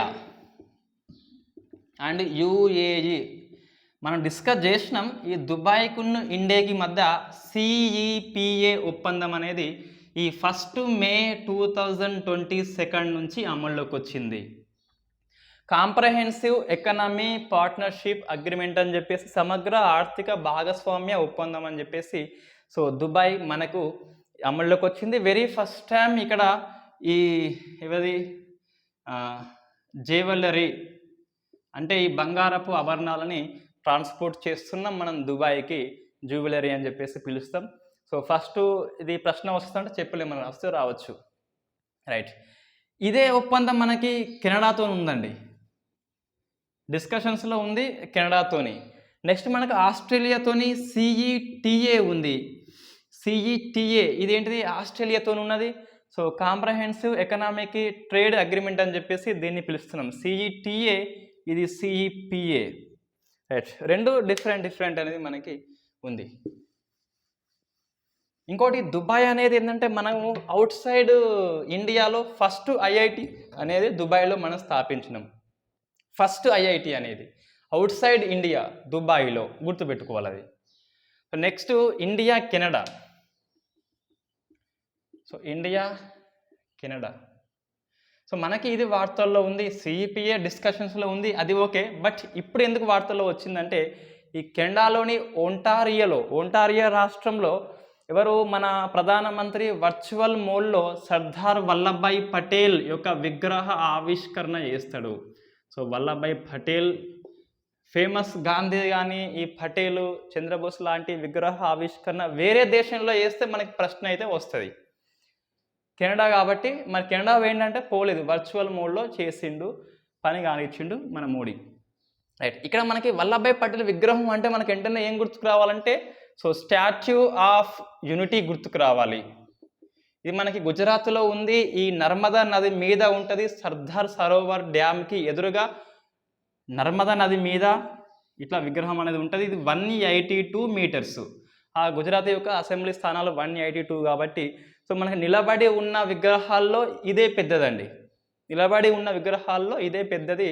సో ఖర్చు కూడా మనకు బాగానే అయింది ఈ వల్లభాయ్ పటేల్ విగ్రహానికి. అక్టోబర్ 31 మనకి ఐక్యతా దినము, ఏక్తా దివాస్ అని చెప్పేసి మనకి ఇదే రోజు 2019 అక్టోబర్ 31న జమ్మూ కాశ్మీర్ అనేది జమ్మూ కాశ్మీర్ లడఖ్గా డివైడ్ అయింది, అమల్లోకి వచ్చింది. 2019 ఆగస్టు 5న రాష్ట్రపతి ఆమోదిస్తాడు. బట్ ఇక్కడ అమల్లోకి వచ్చింది మాత్రం అక్టోబర్ 31న వచ్చింది. ఆ రోజు ఎందుకంటే మనకి సంస్థానాల విలీనం చేసింది ఈ వల్లభాయ్ పటేల్ కాబట్టి దానికి గుర్తుగా జరుపుకుంటున్నాం. మళ్ళా ఇతన్ని ఇండియన్ బిస్మార్క్ అంటాం. ఇండియన్ బిస్మార్క్ ఎందుకంటే జర్మనీ ఏకీకరణ పూర్తి చేసింది బిస్మార్క్ కాబట్టి సో అట్లా మనం పిలుస్తాం ఇండియన్ బిస్మార్క్ అని చెప్పేసి. ఇది ఇండియా కెనడా. మన కెనడా మనకి వార్తల్లో ఉంది. ఇటీవల కోవిడ్ వ్యాక్సినేషన్ అనేది అన్ని జంతువుల ఆధారంగా వచ్చినాయి. అంటే ఆ చింపాంజీ కానీ లేకుంటే కరోనా వైరస్ కానీ లేకుంటే ఇంకేదో వచ్చింది. వెరీ ఫస్ట్ టైం ప్లాంట్ నుంచి వచ్చిందండి. సో కోవిఫెజ్ అని చెప్పేసి సో కోవిఫెజ్ అనేది ఆ ప్లాంట్ బేస్డ్ COVID-19 వ్యాక్సిన్ మనకు వార్తల్లో ఉంది. ఈ కెనడాలో ఈ ట్రక్ డ్రైవర్లకి అమెరికా నుంచి వచ్చే ట్రక్ డ్రైవర్స్కి ఈ వ్యాక్సిన్ తప్పనిసరి చేస్తే వాళ్ళు ధర్నా చేస్తారు. చివరికి ఈ జస్టిన్ ట్రూడో ప్రధాని పారిపోయాడు రాజధాని ప్రాంతం నుంచి, ఒంటారియో ప్రాంతం నుంచి. తర్వాత బయటకు వచ్చిండు, ధైర్యం చేసుకొని హెల్త్ ఎమర్జెన్సీ అనేది విధించిండు. సో కెనడాలో కెనడా మనకి ఫస్ట్ టైం వ్యాక్సిన్ తప్పనిసరి చేసిన దేశంగా వార్తల్లో ఉంది ఆ కెనడా. సో నెక్స్ట్ ఇక్కడ ఉంది కెనడా వల్లభాయ్. రైట్. టీటీసీ అంటాం, అంటే ట్రేడ్ టెక్నాలజీ కౌన్సిల్. ఈ ఒప్పందం అనేది ఇండియాకును యూరోపియన్ యూనియన్కి మధ్య జరిగింది. ఇండియా ప్లస్ యూరోపియన్ యూనియన్ మధ్య జరిగింది ఈ ట్రేడ్ టెక్నాలజీ కౌన్సిల్. ఇది ఏం చేస్తుందంటే టెక్నాలజీ అంటే వాణిజ్యంలో ఈ టెక్నాలజీ పట్ల అవగాహన కల్పిస్తుంది, సహకారం కల్పిస్తుంది. రైట్. ఏది ఇండియా ఉన్ను యూరోపియన్ యూనియన్. ఈ యూరోపియన్ యూనియన్కి ఇటువంటిది అమెరికాతో ఉన్నది, మళ్ళా ఇండియాతోనే ఉంది. అంటే మనం అర్థం చేసుకోవాలి ఈ ట్రేడ్ టెక్నాలజీ కౌన్సిల్ యొక్క ఇంపార్టెన్స్ లేదా ప్రపంచం ఇండియాకు ఇస్తున్న ఇంపార్టెన్స్. అమెరికాతోనే ఉన్నది, యూరోపియన్ యూనియన్కి మళ్ళీ ఇండియాతోనే ఉన్నది. ఇండియాకు ఇటువంటిది ఫస్ట్ టైం యూరోపియన్ యూనియన్తోనే ఉన్నది. ఇండియాకు ఫస్ట్, ఈయూకేమో సెకండ్. ఫస్ట్ ఎవరంటే యుఎస్ఏ. అది టెక్నాలజీ ఇందులో ఉన్నది. ట్రేడ్ వాణిజ్యంలో ఈ సాంకేతిక పరిజ్ఞానాన్ని ఇస్తుంది, సహకారం చేస్తుంది ఇండియాకి అని చెప్పేసి. సో ఈ మనకి యూరోపియన్ యూనియన్ అని చెప్పేసి మొత్తం 3 ఉంటాయండి. ఇందులో యూరోపియన్ యూనియన్ కమిషన్ ఉంటుంది, మన వార్తల్లో ఉంది. ఈ కమిషన్ అధ్యక్షురాలు ఆమె ఉర్సులా వాండ వీరు లియానో అని చెప్పేసి ఆ ఉర్సులా ఆమె వచ్చింది. మన ఈ రైజినా డైలాగ్కి హాజరైంది ఉర్సులా వాండే వీరు. నెక్స్ట్ యూరోపియన్ యూనియన్ పార్లమెంట్ ఉంటుందండి. ఈ పార్లమెంటు యొక్క అధ్యక్షుడు ఎవరు? డేవిడ్ సస్సోలి. ఈ సస్సోలి మరణించాడు ఈ ఫిబ్రవరి మాసంలో, గుర్తుపెట్టుకోవాలి. డేవిడ్ సస్సోలి మరణిస్తే ఈయన ప్లేస్లో రాబర్ట్ వచ్చాడు. రాబర్టే అని చెప్పేసి ఇంకేదో ఉంటుంది పక్కపంటి, ఆ రాబర్టే గుర్తుపెట్టుకుని నేనైతే. సో రాబర్టే వచ్చిండు, డేవిడ్ సస్సోలి చచ్చిపోయిండు. ఈ యూరోపియన్ కమిషన్ యొక్క అధ్యక్షురాలు ఉర్సులా వాండే వీర్ లియానో అని చెప్పేసి ఇండియాకి వచ్చింది. ఆ ఇండియాలో రైజినా డైలాగ్లో పాల్గొన్నది. రైట్. యూరోపియన్ కౌన్సిల్ అని చెప్పేసి ఉంటుంది. ఈ కౌన్సిల్లో ఇటీవల రష్యాని తొలగించారు. దీని యొక్క హెడ్ క్వార్టర్ లండన్లో ఉంటుంది. సో రష్యాని తొలగించిండ్రు. రష్యా ఇటీవల వరల్డ్ టూరిజంలో వెళ్ళిపోయింది, యూరోపియన్ కౌన్సిల్లో వెళ్ళిపోయింది, నార్డ్ స్ట్రీమ్ పైప్ లైన్ 2లో వెళ్ళిపోయింది, తర్వాత మానవ హక్కుల కమిషన్లో వెళ్ళిపోయింది, ఫీఫా అని చెప్పేసి ఫుట్బాల్ వరల్డ్ కప్ నుంచి కూడా దాన్ని తొలగించినారు. సామాజిక, ఆర్థిక, రాజకీయ, ఎకనామీ అన్నిట్లలో రష్యానైతే ఐసోలేషన్ చేస్తున్నారు, ఒంటరి చేస్తున్నారు. యుద్ధం ఖరీదు ఎంత అంటే రష్యా చావు అని చెప్పేసి, ఉక్రెయిన్ చావు అని చెప్పేసి చెప్తున్నాం. యుద్ధంలో గెలుపు అంటూ ఏమి ఉండదని చెప్పేసి నిన్న మోడీ జర్మనీ దేశంలో ఉంటూ చెప్పిండు. యుద్ధం చేసుకుంటే వచ్చేది ఏమీ లేదని చెప్పేసి. మనకి జర్మనీ, ఫ్రాన్స్ అండ్ డెన్మార్క్ ఉన్నది విజిటింగ్ మోడీది. సో అదైనాక మనకి నేపాల్లో ఉన్నది మే 16 నుంచి. ఇది అయిపోయిన తర్వాత రానున్న 2 months టైంలో ఇంక ఎటువంటివి లేవు. ఆగస్టు వరకు లేవు కాబట్టి మనకి ఇంకా మే 16 అయినాక ఒక క్లాస్ చేసుకోవచ్చు. ఇండియా, ఈ జపాన్ ప్రధాని వచ్చిండు, నేపాల్ ప్రధాని వచ్చిండు, యూరోపియన్ యూనియన్ కమిషన్ అధ్యక్షురాలు వచ్చింది, బ్రిటన్ ప్రధానమంత్రి వచ్చినాడు, మన ప్రధాని అటు అయినాడు. సో ఈ ఎవరు ఎక్స్టర్నల్ మినిస్ట్రీ అఫైర్స్ అనే వ్యక్తి జయశంకర్ శ్రీలంక, మల్దీవులు, బంగ్లాదేశ్, భూటాన్ పోయిండు. మన ఆర్మీ చీఫ్ సింగపూర్ వేయండు, నేవీ చీఫ్ మల్దీవులు వేయండు. ఇవన్నీ ఒక దగ్గర రాసుకుంటే మన గ్రూప్ 1 ప్రిలిమ్స్లో ఇంటర్నేషనల్ రిలేషన్స్ అని చెప్పేసి ఒక సిలబస్లో ఒక టాపిక్ ఉంది కాబట్టి కంపల్సరీ అధ్యయనం చేయాల్సి ఉంటుంది దాన్ని. రైట్, నెక్స్ట్ సో జయశంకర్ అదే బంగ్లా వేయండు, భూటాన్ పోయిండు. పెద్ద ఒప్పందాలు ఏమి లేవు కానీ బంగ్లాదేశ్తో మన రిలేషన్స్కి, డిప్లొమాటిక్ రిలేషన్స్కి 50 years అయిపోయినాయి, కేక్ కడేసిండు అంతే. భూటాన్ తింపులో అయితే ఏం చేయలేదు. నెక్స్ట్ అపాయింట్మెంట్స్ అండి. అపాయింట్మెంట్స్ బాగా ఉన్నాయి, ఒక 5 ఉన్నాయి. అందులో కొన్ని ఫేమస్ చూస్తే నీతి ఆయోగ్. సో నీతి ఆయోగ్కి వైస్ చైర్మన్ ఎవరు? సుమన్ బేరీ. సో సుమన్ బేరీ మనకి చైర్మన్ ఎవరు అంటే డిఫాక్టోగా ప్రధానమంత్రి ఎవరు ఉంటే వాళ్ళే ఉంటారు, ఎక్స్ అఫిషియోగా. అంటే మెయిన్గా ప్రధానమంత్రి ఉంటాడు బట్ ఎటువంటి నిర్ణయాలు తీసుకోడు కాబట్టి డిఫాక్టో అంటున్నాం. అంటే ఎక్కువ ఎఫెక్ట్ అనేది ఏమి ఉండదు, బట్ సుమన్ బేరీది ఎక్కువ ఉంటుంది. ఇదే కౌన్సిల్ మెయిన్గా, వైస్ చైర్మన్ యొక్క కౌన్సిల్ మనకి ఇంపార్టెంట్ ఇక్కడ. సో మనకి రాజీవ్ కుమార్ రాజీనామా చేస్తాడు, ఎందుకు అని చెప్పేసి మనకి వార్తల్లో అయితే లేదు. ఈ నీతి ఆయోగ్ అంటే మనకు తెలుసు already, national institution of transforming India అని చెప్పేసి ఇండియా మార్పు చెందే ప్రక్రియలో భాగంగా నీతి ఆయోగ్ ప్రముఖ పాత్ర వహిస్తుంది. ఇంతకుముందు ప్లానింగ్ కమిషన్ ఉండే. సో ప్లానింగ్ కమిషన్ యొక్క మెయిన్గా డిఫీట్ ఏంటి అంటే ప్లానింగ్ కమిషన్ వాళ్ళు ఎక్కడో ఉండి ఈ అంతా రాష్ట్రానికి, దేశానికి ఏమి అవసరం కావాలో డిస్కషన్ చేసి ప్లానింగ్ చేస్తారు.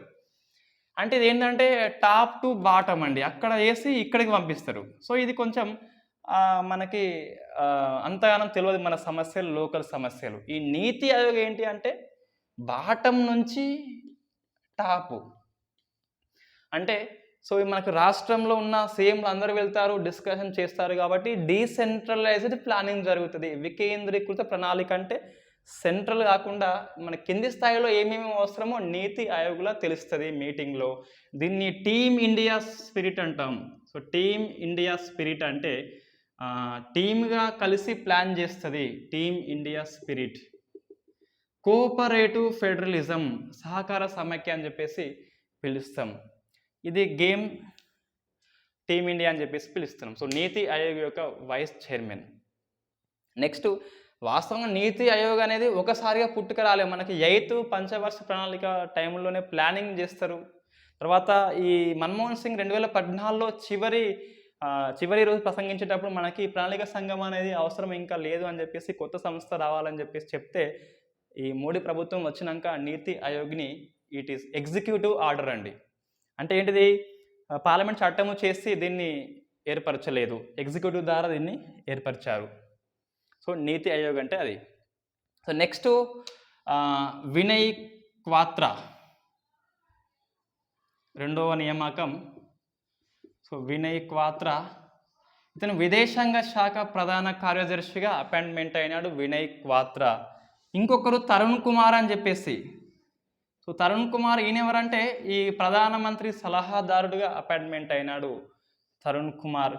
ఇంకా ఈ సంగీత సింగ్ అని చెప్పేసి ఈ CBDT central board of direct ట్యాక్స్కి మహిళా అధ్యక్షురాలుగా, తాత్కాలిక చైర్మన్గా CBDT చైర్మన్గా ఎన్నికైంది. ప్రత్యక్ష పనుల బోర్డు అని చెప్పేసి ఉంటే సంగీత సింగ్ అని చెప్పేసి.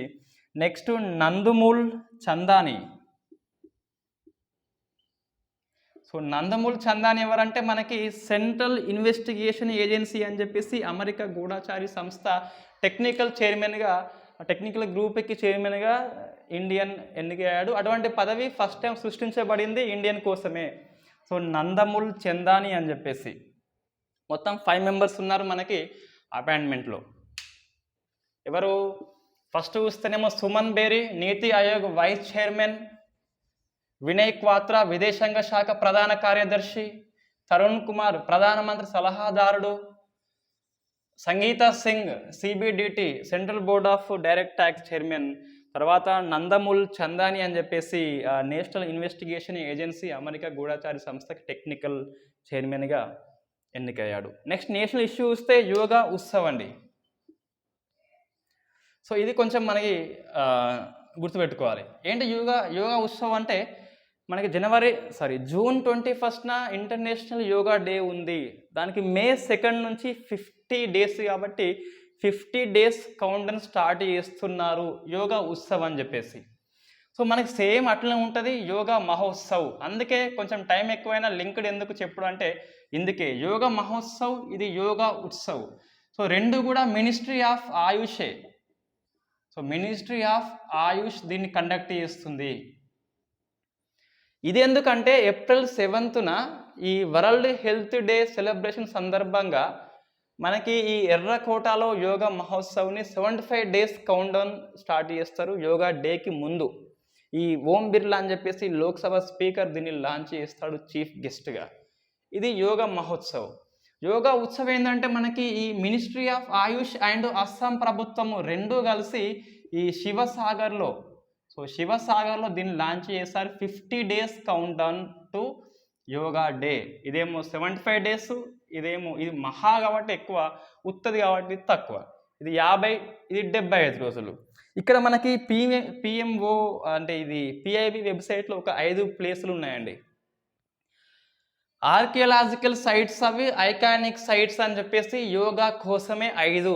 మనం ఈ ప్లేసెస్ వస్తాయంటే ఎగ్జామ్లో చెప్పలేం, పిఐబిలో ఉంది కాబట్టి మనకి రాసుకోవాలి కంపల్సరీ. ఒకటి చూస్తే సో శివసాగర్ అస్సాంలో ఏంటి ఇవి అంటే ఆర్కియలాజికల్ సైట్స్, పురాతన ప్రదేశాలు అని చెప్పేసి పిలుస్తాం. సో ఇవి యోగా కోసమే ఉన్నాయి. శివసాగర్ అని చెప్పేసి ఒకటి అస్సాం. సెకండ్ హస్తినాపుర, సో ఇది మనకి ఫేమస్ యూపీలో ఉంది. థర్డ్ దొలవీరా, గుజరాత్. ఇది మనకి ఇటీవల ఈ వరల్డ్ హెరిటేజ్ సెంటర్గా గుర్తించబడింది దొలవీరా. ఇంకోటి చెప్పాలంటే ఈ సింధు నాగరికత ప్రాంతంలో చివరిసారిగా బయలుపడిన ప్రాంతం ఏదైనా ఉంది అంటే 1990sలో దొలవీరా. సో సింధు పట్టణంలో అన్నీ కూడా నది పక్కన ఉంటాయి, ఇది నది పక్కన ఉండదు కాబట్టి అక్కడ జలాశయం తవ్వబడింది కృత్రిమంగా. మనకి ప్రశ్న వస్తుంది, జలాశయం కలిగిన ఏకైక సింధు పట్టణం అంటే దొలవీరా. ఎందుకు అంటే అక్కడ నది లేదు కాబట్టి. సో ఆల్టర్నేట్ మనకి కృత్రిమంగా సరస్సు తవ్వబడింది గుజరాత్లో. నెక్స్ట్ రాఖీగిరి, ఇది హర్యానాలో ఉంది. నెక్స్ట్ ఆది చున్నలూర్, సో ఇది మనకి తమిళనాడులో ఉంది. ఈ 5 ప్లేసెస్ కంపల్సరీ గుర్తుపెట్టుకోవాలండి. సో ఇటీవల యోగా ఆర్కియాలజికల్ సైట్స్గా, ఐకానిక్ సైట్స్గా గుర్తించబడినవి ఏవి అని చెప్పేసి, కానివి ఏవి అని చెప్పేసి ప్రశ్న వచ్చినప్పుడు సో మనం 5 గుర్తుపెట్టుకోవాలి. నోట్స్లో ఇస్తున్నా. నేను ఇంకా చెప్పాలంటే ఈ మే 1 నుంచి కరెంట్ అఫైర్స్ నోట్స్ పూర్తిగా తెలుగులో రాసినాం మనం. సో ఇంగ్లీష్లో ఎందుకంటే నాకు ఇంగ్లీష్ ప్రాక్టీస్ అవుతుందని, మనకి ఇంగ్లీష్ స్పెల్లింగ్స్ కూడా రావు, అది మన ఇంగ్లీష్ నాలెడ్జ్. నెక్స్ట్ ఏంటి అంటే సో యోగా ఉత్సవ్, అది యోగా మహోత్సవ్ అని, ఇది different 2 concept. 50 days 75 days count down అండి. నెక్స్ట్ ఢిల్లీ యూనివర్సిటీ మనకి వార్తల్లో ఉంది. సో ఢిల్లీ యూనివర్సిటీ ఏంటి అంటే సో 100 ఇయర్స్ పూర్తి చేసుకుంది, 100 ఇయర్స్ సెలబ్రేషన్స్. మనకు ఒక ప్రభుత్వ రంగ సంస్థ అనేది 50 years, 60 years, 75 years, 100 years, golden Jubilee, silver Jubilee అట్లా ఉన్నప్పుడు వార్తల్లో వస్తుంది, ఆ సంస్థ గురించి వస్తుంది. సో దీన్ని 1911లో ఈ బెంగాల్ విభజన రద్దు తర్వాత రాజధానిని కలకత్తా నుంచి ఢిల్లీకి మార్చుతారు. ఎవరు? ఈ జార్జ్ 5 అని చెప్పేసి మారిస్తే ఈ ఢిల్లీ యూనివర్సిటీ అప్పుడు ప్లాన్ చేస్తే 1922 మేలో ఇది లాంచ్ అవుతుంది. 22 మేలో ఢిల్లీ యూనివర్సిటీ అని చెప్పేసి. సో అప్పుడు లార్డ్ రీడింగ్ ఉన్నాడంటే ఇది ఎన్సీఎం కాలంలో ఇది లాంచ్ చేయబడింది నాన్ కోఆపరేషన్ మూమెంట్ అని చెప్పేసి ఆ వేల్స్ యువరాజు వచ్చినప్పుడు ఢిల్లీ యూనివర్సిటీ సందర్శన చేస్తాడని చెప్పేసి చెప్తాం మనం. సో ఆ విజిటింగ్ని మన ఇండియా ప్రభుత్వం అనేది సో ఇండియన్స్ దాన్ని నిషేధిస్తారు. వేల్స్ యువరాజు యొక్క సందర్శన 1920s టైంలో ఎన్సీఎం ఉద్యమ కాలంలో మొత్తం మీద 22nd స్థాపించబడింది కాబట్టి మే 1 కాబట్టి 100 years అయితే పూర్తి చేసుకుంది. లార్డ్ రీడింగ్ గుర్తుపెట్టుకోవాలి ఎన్సీఎం ఉద్యమ కాలంలో. నెక్స్ట్ సో మియాన్ కా బడా రైల్వే ఇది రాజస్థాన్లో ఉంది అండి. సో దీని పేరు మార్చినారు మహేష్ నగర్ హల్ట్గా. సో మహేష్ కాబట్టి మనకు గుర్తుంటుంది ఈజీగా, హీరో ఉన్నాడు కాబట్టి. So Mahesh Nagar halt, halting లేదా హల్ట్ అని చెప్పేసి సో పేరు మార్చినారు, రాజస్థాన్ గవర్నమెంట్ మార్చింది. మియాన్ కా బడా అని చెప్పేసి ఉంటే సో మనం గుర్తుపెట్టుకోవాలి. ఇక్కడ ఒకటి చిన్నది కన్ఫ్యూజ్ పాయింట్ ఏంటి అంటే రైల్వేలు సెంట్రల్ జాబితాలో ఉంది రైల్వేలు, బట్ రైల్వేల పేర్లు మార్చాలి అంటే స్టేట్ మార్చుకుంటుంది. సో పేర్ల మార్పు మాత్రం స్టేటు, సో రైల్వేల అంశము సెంట్రల్లో ఉంది.